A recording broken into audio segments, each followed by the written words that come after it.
Ouais. Ok. Allez. Va fort. Merci. Ciao. Bon, c'est parti. Pile pour la nuit. Hein. Je sais pas à quelle heure elle se couche le soleil exactement, mais ça va être sympa. Ah bah c'est une bonne nuit. Techniquement, je devrais faire 40K. On verra au petit matin s'il fait beau. J'espère le lever de soleil. Ça c'est magique le lever de soleil. Et j'espère que je vais pas m'endormir et voir des éléphants pendant la nuit.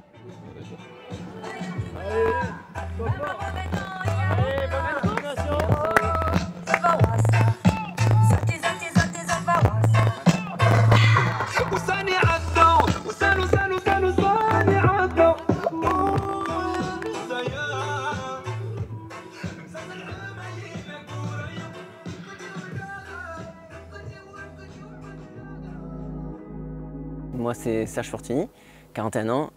Je viens de la course à obstacles à la base, donc la franchise la plus connue qui est Spartan Race. Spartan Race c'est 70% de trail et 30% d'obstacles, donc derrière il faut courir concrètement. Et c'est là où j'ai découvert le trail, tous les environnements. La nuit c'est pas du tout mon délire. Et la fatigue, elle est là, c'est l'heure de dormir hein, normalement. Donc bon. Impatient que le jour se lève, c'est pas pour tout de suite. Au niveau sportif, moi je vois pas de différence, c'est plutôt vraiment physique où j'ai tendance à somnoler, j'ai envie de dormir. D'après les stats, je devrais pas tomber sur un ravitaillement où je peux dormir. Et là la nuit elle a commencé finalement, parce que là tout à l'heure il fallait presque mettre la frontale pour arriver ici. On voyait rien dans la forêt. Autant qu'il pleut pas, qu'il fait pas trop froid, je sais pas ce qu'ils annoncent, c'est quoi la météo? C'est de mieux en mieux, non, c'est pas ça? Ça m'est arrivé de faire des nuits entières seul. C'est long.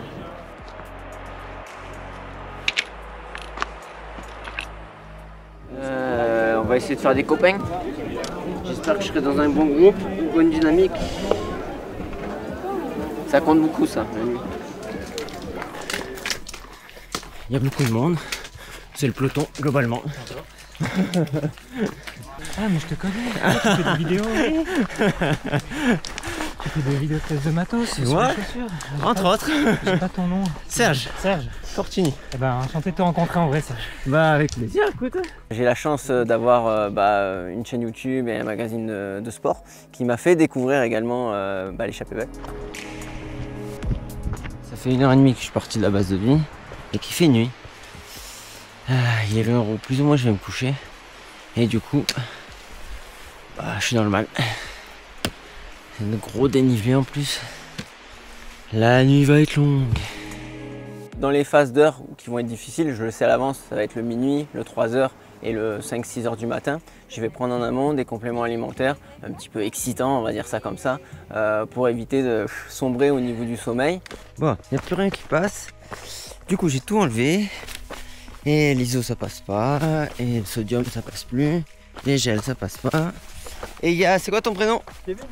Kevin qui m'a sauvé la life, qui m'a donné un peu d'eau claire. Ça passe à peu près. J'ai bu le thé de tout à l'heure là, qui était bien passé, donc vivement j'arrive au ravitaillement.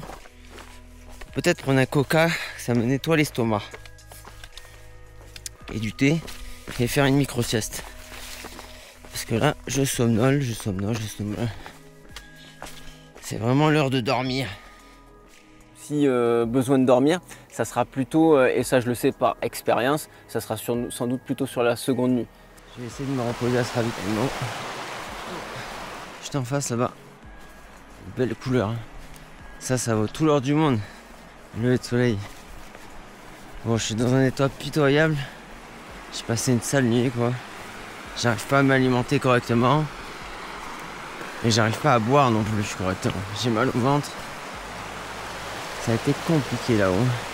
Et la descente aussi là, j'arrive même plus à trottiner. Donc repos complet avant de repartir. Sur l'échappée belle, je pense que si tu arrives en tant que débutant en ultra, ça peut être très risqué.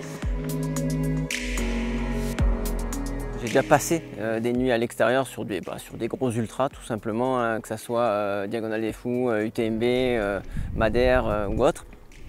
Et là c'est le mystère puisque on est dans le massif de Beldon et Beldon c'est plus dur, on le sait, tout le monde le sait, tout le monde le dit au niveau du terrain. Donc ça risque d'être peut-être plus dur si je suis pas assez préparé.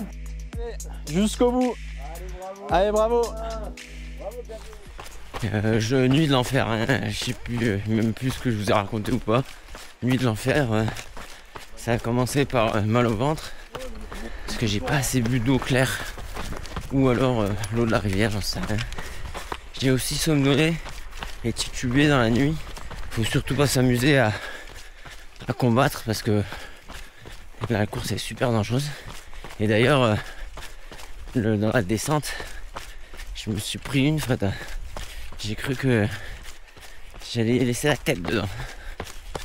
Je suis tombé vraiment violent et je me suis pas fait mal. C'est l'ultra, un des ultras les plus durs du monde, clairement. On est sur un ratio de dénivelé extrêmement dur. On est sur une technicité de terrain la plus élevée. On lâche rien, on est au bon. Au ravito, j'ai dormi 15 minutes, mais alors 20 minutes, vraiment très profond. J'ai pris un petit Doliprane pour le ventre et j'ai pu m'alimenter et boire.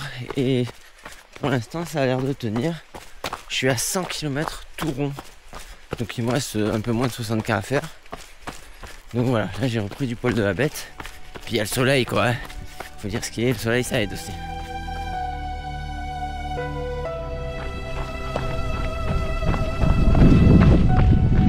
Énorme. Où il fait ça? Il est où le payseur? Il est où le payseur?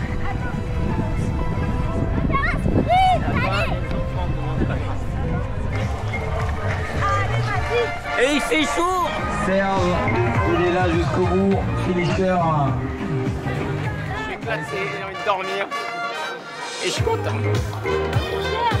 Bah ouais.